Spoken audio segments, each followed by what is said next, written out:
il y avait Judas Iscariote. Mais pourquoi Judas Iscariote n'était pas rentré dans la vie éternelle, qu'il a perdu son salut? Pourquoi? Parce que Judas Iscariote, lui, ce qui l'intéressait seulement, c'est les matériels. Ce qui intéressait le Judas Iscariote, même Judas Iscariote, le jour où la femme qui était venue, qui a déversé le parfum au pied de Jésus, qu'est-ce que Judas dit? Judas dit, c'est de gaspillage. Judas va dire à cet homme, c'est de gaspillage. On aura dû prendre cet argent de ce parfum d'albâtre et prendre cet argent, aller s'occuper des pauvres. Qu'est-ce que Jésus va nous répliquer? Jésus va nous dire, écoutez Judas, vous aurez toujours les pauvres avec vous. Mais moi, vous ne me verrez plus. Parce que moi, je vais partir auprès du Père.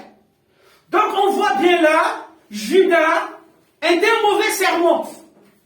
Judas, il est converti, il a donné sa vie à Dieu, mais Judas, il n'a pas resté avec Jésus, il n'a pas cette relation personnelle avec Jésus, afin de développer les caractères de Dieu, la nature de Jésus.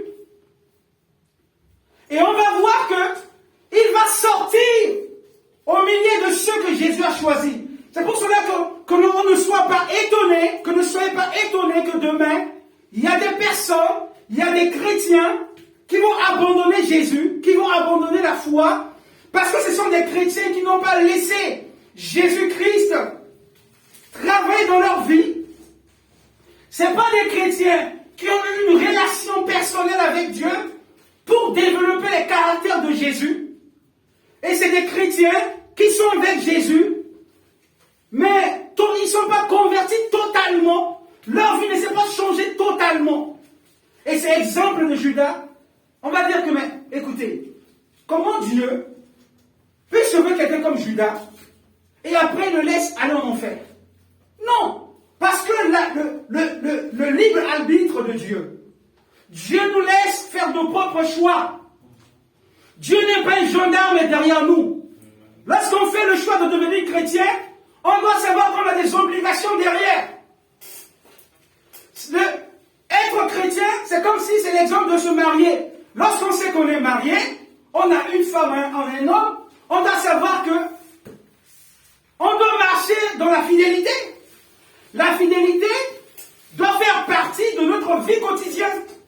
Qu'est-ce qu'on va développer? On doit développer une intimité avec notre épouse, avec notre femme, afin que, même si on sort en dehors de la maison, et qu'on se croise avec une belle femme qui est plus belle que notre femme, mais on va savoir que moi je suis marié, ma femme est là. T'es belle, oui, mais ma femme. Moi je suis bien pasteur, et qui me disait qu'il y a une femme qui est rentrée dans son bureau, et commence à lui dire des choses, et commence à lui dire que tu sais, il y a des choses que ta femme t'a pas fait. Il a dit, mais écoute, ma soeur, mais pasteur, tu sais, elle a dit au pasteur, mais pasteur, tu sais, il y a des expériences que tu ne sais pas, que ta femme ne te fait pas, et que je peux te le faire, ça, tout et tout. Et le pasteur a dit, il est resté longtemps, il a dit, sors de mon bureau!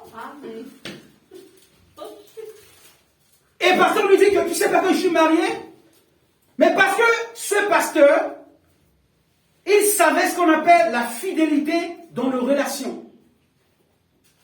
Parce que lorsqu'on devient chrétien, on a une responsabilité devant Dieu.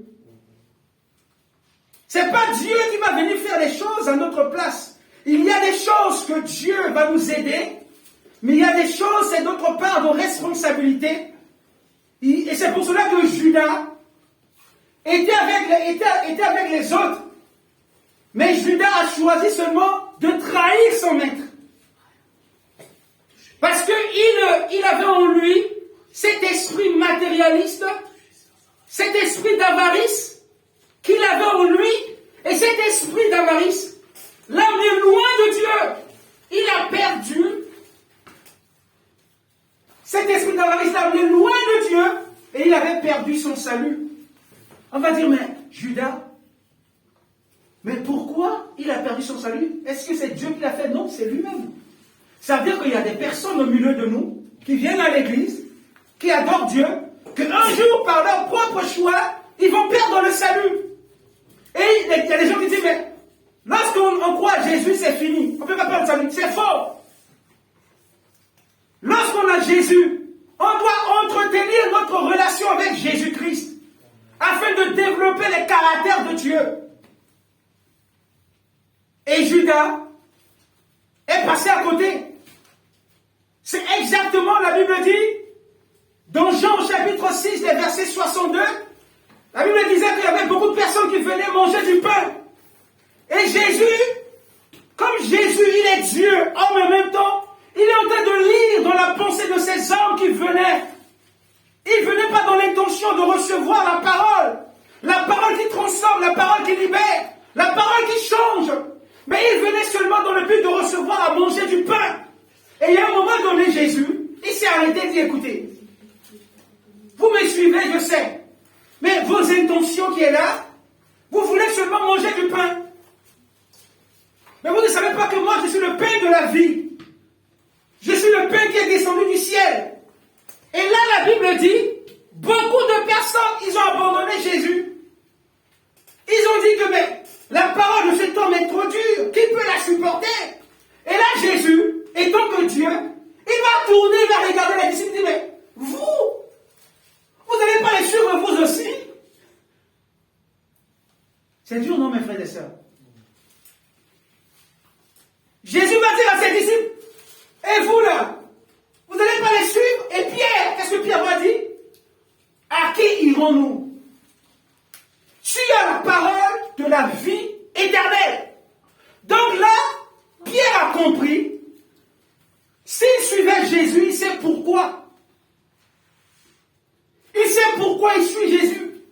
Et c'est important pour nous, étant qu'enfants de Dieu. Et comme la Bible dit ici dans Jean, au chapitre 15, les versets 1 dit, tout serment qui est en moi, c'est-à-dire que le serment qui est attaché avec le vide, il doit porter de fruits. Et s'il ne porte pas de fruits, ça veut dire quoi? Ça veut dire que c'est pas, la faute n'appartient pas à Dieu. Ça appartient au serment. Parce que le serment doit développer le caractère de Dieu. Amen. Il doit développer en lui-même les caractères de Dieu. Et là, on voit que Judas Iscariote a perdu la foi. Il a perdu le salut à cause de son propre choix. Ne soyez pas étonnés de même, mes frères et sœurs.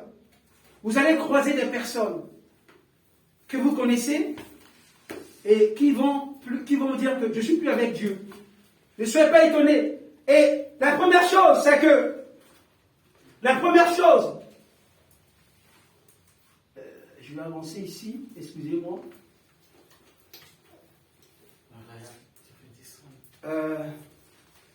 Je vais avancer ici, excusez-moi.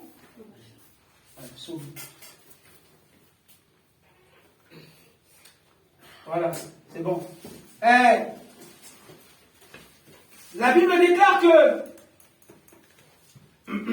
comme je vous ai dit de Judas Iscariote, ben oui, il a perdu le salut. Et la Bible déclare que tout serment qui est en moi et qui ne porte pas de fruits, comme je vous ai dit au début, si on ne développe pas les caractères de Jésus-Christ, c'est qu'il y a un problème. C'est qu'il y a un problème dans notre marche chrétienne. C'est qu'on a besoin de prier, de demander au Seigneur qu'il nous donne, qu'il nous fait grâce afin qu'on puisse développer dans notre relation avec Dieu les caractères de Jésus. Et ces caractères de Jésus, ça va se faire voir. Vous allez prendre votre Bible dans Actes au chapitre 11 à partir du verset 26. Vous allez voir les chrétiens qui ont développé les caractères de Christ. Si on les avait appelés chrétiens, parce qu'on a vu en eux les traits, parce qu'on a vu en eux quelque chose qui est différent des autres. Actes au chapitre 11, les versets 26.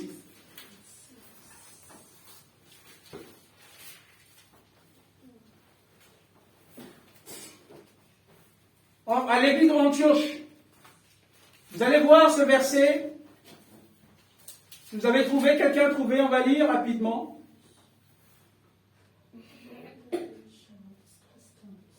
Barnabas se rendit ensuite à Tarse, Oui.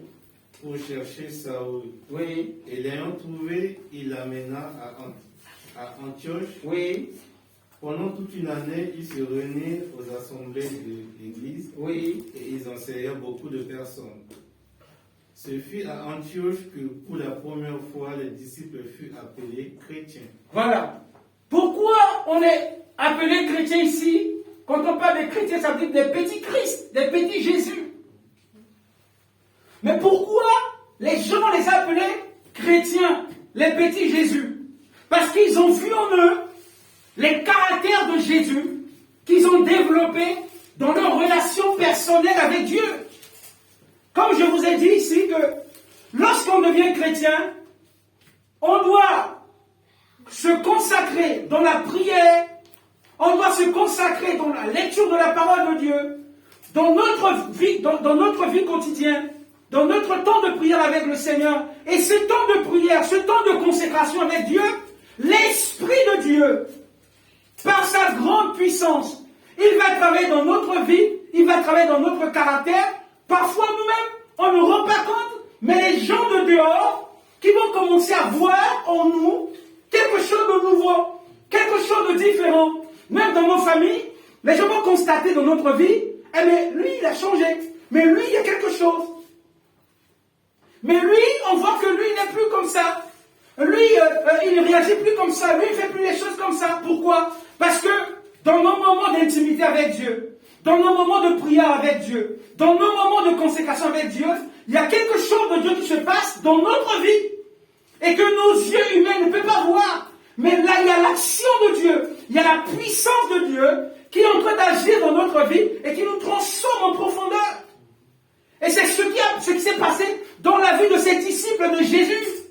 Si on les avait appelés chrétiens, cette attribution qu'on les a dit, c'est que c'est des chrétiens, c'est qu'on voyait en eux Christ. On voyait en eux les traits de caractère de Jésus-Christ. Et nous qui sommes les enfants de Dieu d'aujourd'hui, les gens veulent voir en nous les caractères, les traits de caractère de Jésus-Christ. Et ça, c'est de notre responsabilité. D'où c'est important pour nous, étant qu'enfants de Dieu, de prier, de jeûner, de lire la Bible, d'être en communion entre les frères et sœurs, afin que Jésus travaille en nous. C'est pour cela que la Bible dit ici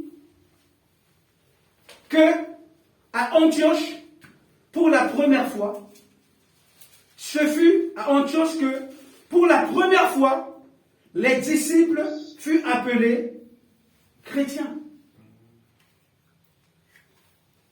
Est-ce que nous, les enfants de Dieu d'aujourd'hui, est-ce qu'on veut aussi que les gens qui nous entourent puissent nous appeler les chrétiens? Parce que moi je suis le premier. Quand je préparais cette prédication, je vous dis la vérité devant Dieu, moi, je suis le premier. Je dis, Seigneur, il y a des choses en moi que tu as besoin de transformer. Et on va arriver ici. Et c'est ça que Jésus a dit. Je suis encore sur le sermon. Toutes les sermons qui sont en moi et qui ne portent pas de fruits. Et regarde, virgule, on dit, il le retranche. Retrancher ici, on dit, on les enlèvera. On les éliminera. Ça veut dire que ce n'est pas le diable qui va t'éliminer, c'est Dieu lui-même. Matthieu au chapitre 3, le verset 10.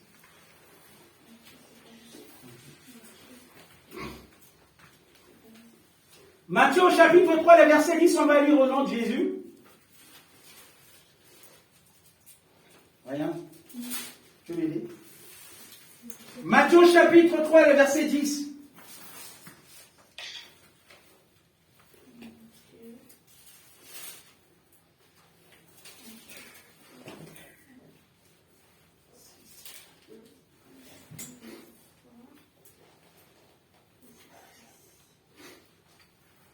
Matthieu chapitre 3, le verset 10. Est-ce que quelqu'un peut nous lire ça rapidement?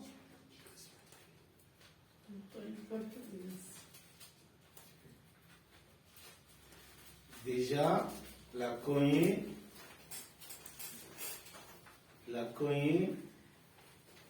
est mise à la racine des arbres. Tout arbre donc qui ne produit pas de bons fruits sera coupé et jeté au feu. Alors, vous voyez là? Vous voyez là, ici, là, on parle de quel arbre? On parle de qui ici? On parle de nous, les chrétiens. Et c'est ça que la Bible dit ici. Il sera retranché. La Bible dit que le serment qui est en moi, Jésus parle, le serment qui est en moi, le cas de Judas d'Iscariote, le serment qui est en moi et qui ne porte pas de fruits,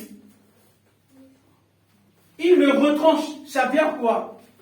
C'est-à-dire que Dieu, comme je le dis, Dieu l'élimine, Dieu l'enlève, et parce que tout simplement, cette personne-là, ces genres de personnes, ces genres de chrétiens, ils ont perdu la vie de Dieu. Vous savez, la vie de Dieu en nous, c'est la foi dans la persévérance.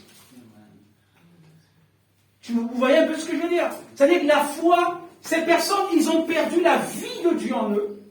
La vie de Dieu en nous, c'est quoi? C'est la foi. Et cette foi en Jésus, elle doit être persévérante.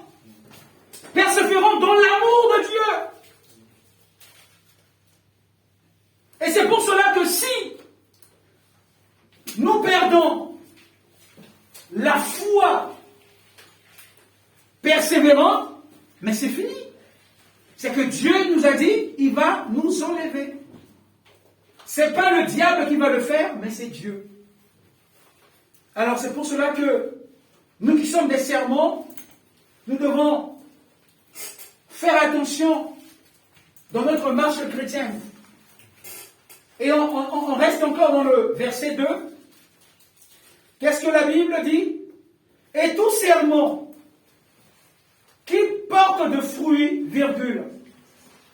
Le serment qui porte de fruits est le résultat, écoutez, je dis, le serment qui porte de fruits est le résultat de sa relation constante en Jésus-Christ.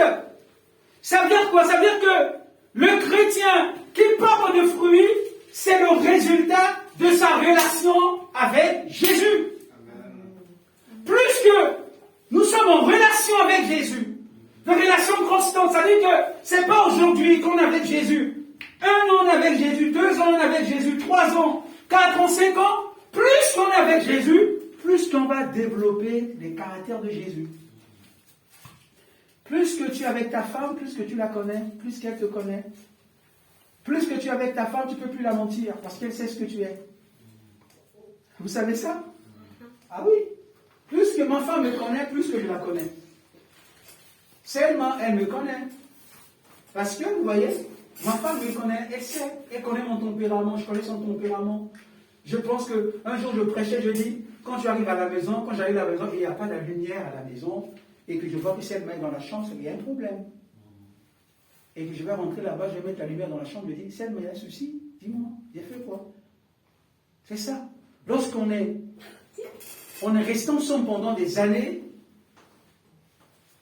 on va développer cette dimension de relation, on va mieux connaître sa femme, on va mieux connaître son mari. C'est exactement avec Dieu. Lorsque nous sommes constants avec Dieu, lorsque nous sommes avec lui, nous allons développer dans des temps les caractères de Dieu. Et les gens verront cela. Parce que c'est le résultat de notre relation avec Dieu. C'est très important. Amen. Le chrétien porte du fruit qui devient de plus. Le chrétien porte du fruit qui devient de plus en plus semblable au Seigneur Jésus-Christ parce qu'il est pleinement en lui. Parce qu'il est pleinement en lui.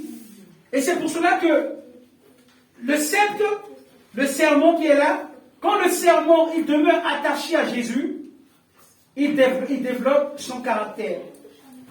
Amen. Il y a quelque chose encore que je veux partager avec vous là. Et le virgule est là. Le virgule est dit, tout serment qui porte de fruits, virgule.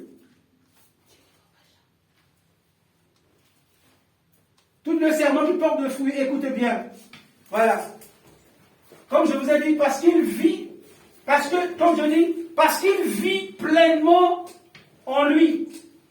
Il le ressemble dans son caractère et parfois lui-même ne rend pas compte, mais l'entourage perçoit. Comme je vous ai dit, on ne rend pas compte de ce que, jour après jour, on est avec Jésus et on le ressemble. Et on ne rend pas compte.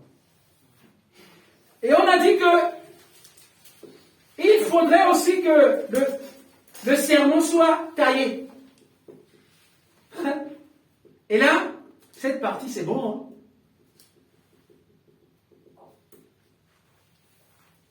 Cette partie, c'est bon. Hein? Si vous êtes avec moi ce matin. Amen. Je reste au verset 2 là. Il a dit, tout serment qui porte de fruits, virgule, il l'émonde. Amen. Il l'émonde, virgule. Je vais dire ça. Ça veut dire qu'on peut porter de fruits. Mais Dieu dit encore qu'il faut qu'on soit taillé. Quand on va dans les champs de vigne, on va réaliser que chaque année, les vignerons, ils passent pour couper les serments. Ça veut dire quoi? Ça veut dire que dans notre marche chrétienne, même si on pète le feu, même si on est les grands prédicateurs, même si on a une église de 1 million de personnes, on a besoin que Jésus nous taille. On a besoin que Jésus nous taille. Pourquoi je dis ça? Parce que nous sommes des humains. On est encore sur la terre. Peut-être il y a des choses qui peuvent nous bloquer. Parce que le but de Jésus de nous tailler, c'est quoi? C'est qu'il veut que nous puissions porter encore plus de fruits. Et vous voyez, il y a des personnes, il y a des chrétiens qui se contentent seulement. Et parce que Dieu m'a donné une église de 500 personnes, je veux plus que Dieu me taille. Et parce que Dieu m'a donné une église de 1000 personnes, je ne veux plus que Dieu me taille. Oui, parce que moi je suis riche, j'ai beaucoup d'argent, je suis chrétien, mais je suis maintenant bien, je ne veux pas que Dieu me taille. Dieu doit nous tailler. Et quand on parle de tailler ici, ça veut dire qu'il faut qu'on devienne malléable. On devient plus malléable entre la main de Dieu. Et si nous, que Dieu veut que nous soyons toujours productifs pour lui, et qu'on ne laisse pas, et tant que serment que Dieu nous taille, on ne va pas vivre les grandes choses que Dieu a prévues pour notre vie. Je donne un exemple de quelqu'un comme Job. Ce que Dieu a fait à Job, c'est quelque sorte que, parce que c'est dans l'Ancienne Alliance, mais si on est dans le Nouveau Testament, on va voir que Dieu a taillé Job. Dieu a taillé Job, parce que quand le Satan vient dire à Dieu, mais tu vois Job là-bas, mais il a tout donné. Il a des enfants, il a des champs, il est riche, il a tout ça. Mais moi je dis, laisse-moi le toucher. Si je le touche, tout de suite, il va te nier en face. Dieu va dire que, mais va, je suis fier de Job, je connais son cœur. Vas-y, je te laisse aller. se passe, la Bible dit, il a touché à Job. Et la femme de Job même a dit à Job, mais insulte Dieu que tu meurs. Moi j'en ai marre. Regarde comment tu es maintenant. Tu as des gales partout sur ton corps. Tu as perdu les enfants, tu as tout perdu. Insulte Dieu, tu meurs. Et qu'est-ce que Job va dire à sa femme? Il dit, écoute, mais toi là, tu es une femme insensée. Tu sais que Dieu qui est dans le ciel, tout lui appartient. Et tu ne veux pas qu'on puisse passer des moments difficiles. Si Dieu veut qu'on passe de ce moment difficile, qu'on l'accepte. Parce qu'il est Dieu. Et Dieu voit la façon. La Bible dit que dans toutes les souffrances que Job a traversées, il n'a pas insulté Dieu. Pourquoi? Parce qu'en lui, Dieu avait sa place. Parce qu'en lui, il avait l'amour de Dieu. L'amour de Dieu était inconditionné pour Job. Il aimait Dieu au-dessus de tout. C'est pas l'argent qui amène Job à aimer Dieu. C'est pas l'argent, c'est pas les choses matérielles. Et pour nous, étant qu'enfants de Dieu, l'amour de Dieu ne doit pas être négociable. Négociable par les choses de ce monde. On doit aimer Dieu, quelle que soit la souffrance, quelle que soit la maladie, quelle que soit la difficulté. Jésus doit rester toujours notre Seigneur. Même s'il pleut ou neige, on ne doit pas laisser l'amour des choses de ce monde nous emporter. Mais Job a été fidèle à Dieu. Et nous, ce matin, il faut qu'on laisse Dieu nous taille. Parce que ce qu'il attend, ce qu'il veut faire avec nous, c'est des grandes choses. Et la Bible dit, si le serment n'est pas taillé,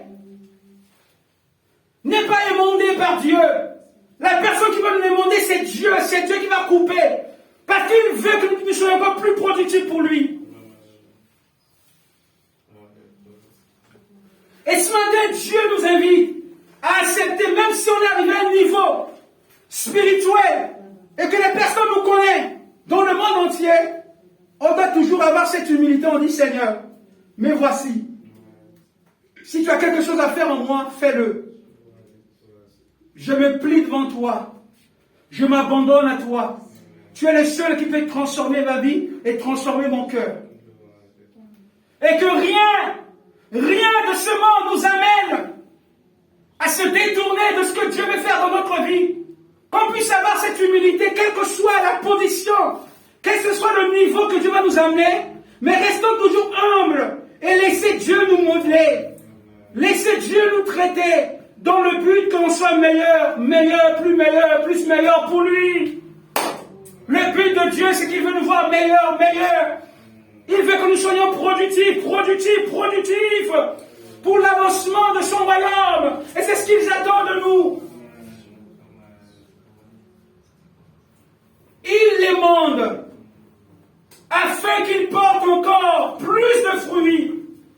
C'est ça le but. Le but est que Dieu nous demande afin que nous puissions porter encore plus de fruits. Dieu est un Dieu qui veut nous amener dans le au-delà. C'est un Dieu de grandeur. C'est un Dieu qui veut nous amener loin. Alors ce matin, mon frère, ma soeur, ne limite pas ce que Dieu veut faire dans ta vie. Ne s'arrête pas à ce que Dieu a déjà fait. Mais accepte que Dieu dit, Seigneur, si tu veux m'amener dans une autre dimension, je l'accepte et je me plie. Et je m'humilie. Et j'accepte ce que tu veux faire dans ma vie. On peut porter de fruits, mais qu'on accepte que Dieu puisse nous tailler. Qu'on accepte que Dieu puisse nous émonder. Parce qu'il veut que nous puissions aller loin avec lui. Qu'on ne laisse pas l'orgueil vienne prendre la place dans notre cœur pour bloquer ce que Dieu veut faire. Mais dans son Dieu, nous émonder, nous tailler, qu'il puisse faire de nous ce qu'il veut faire. Amen. On va prier ce matin. Tu vas prier ce matin, tu vas dire au Seigneur, je suis le serment et tu es le sceptre. Je suis le serment, tu es le sceptre. Et pour clore ce matin, ce temps de prière, avant de prier, pour clore, ma conclusion est là. Ma conclusion est là ce matin, pour clore ce moment. Et seul moyen d'être productif, seul seul moyen d'être productif et de développer la nature et le caractère de Jésus-Christ, c'est demeurer en lui d'une façon permanente. Je vais répéter. Seul moyen d'être productif et développer la nature et le caractère de Jésus-Christ, c'est de demeurer en lui d'une façon permanente. Demeurer en Jésus d'une façon permanente, ça veut dire que pour toujours. Amen. Pas seulement demain, pas seulement le lendemain, mais c'est pour toujours. Alors on va incliner la tête, on va prier ce matin. Si le frère Jean est là, il va prier avec nous. Le frère Jean va prier avec nous ce matin. On va prier. Notre Père et notre Dieu, tu nous as dit ce matin que tu es le sceptre. Et nous sommes des serments. Et tu as dit que le serment qui est en toi, qui est lié en toi, qui est attaché en toi, qu'il vit seulement à cause de ta substance, parce que le serment devient productif seulement parce qu'il reçoit de toi. Et tu nous dis ce matin, Seigneur, le serment qui porte de fruits, il doit être émondé par toi. Et ce matin, nous voulons nous laisser, Seigneur, et que tu puisses vraiment nous tailler encore. Parce que le but est que nous puissions encore porter beaucoup de fruits. Le fruit pour la gloire de ton nom. Et tu veux que nous puissions développer encore en nous-mêmes les caractères divins de Dieu, les caractères de la personne de Jésus, la nature de la personne de Jésus qui est amour, et qui est la patience, la persévérance, les fruits de l'Esprit, Seigneur. Et c'est ce que tu attends de nous ce matin. Et je prie, Seigneur, pour nous dans le nom de Jésus-Christ, et que nous puissions laisser notre cœur à toi, laisser notre vie à toi, afin que tu puisses travailler dans notre cœur, afin que tu puisses toucher notre vie. Oh Père, dans le nom de Jésus-Christ, enlève tout ce qui n'est pas de toi dans nos cœurs, enlève tout ce qui n'est pas de toi dans nos pensées, et que ton esprit travaille dans notre vie, et que ton esprit travaille dans notre pensée, et pour la gloire de ton nom. Et quelle que soit l'élévation, quelles que soient les bénédictions matérielles, quelles que soient les bénédictions financières, et que nous restons toujours humbles, et que nous soyons toujours malléables. Merci Seigneur. Fais ton œuvre en nous, à travers de ton esprit. Et parce que le désir de notre cœur est que nous voulons développer les caractères de Dieu, les caractères de Jésus-Christ, et que les gens qui nous entourent puissent remarquer cela en nous, comme ils ont remarqué à Antioche, qu'il y avait des petits Christ. Oh, Rembo Gadasata, les Robo Karabios de Kara, les Kantaraba Horobrostokoto, Karebo Kantaraba, oh, Rembo Godoshi Karaba, Kantaraba Horo, Karasita Korabia, Sinka Kora Karasi. Do robo canta brode canta rabakira sura Krista koria brosta kapa. Do remba gada sura karia stoko bro.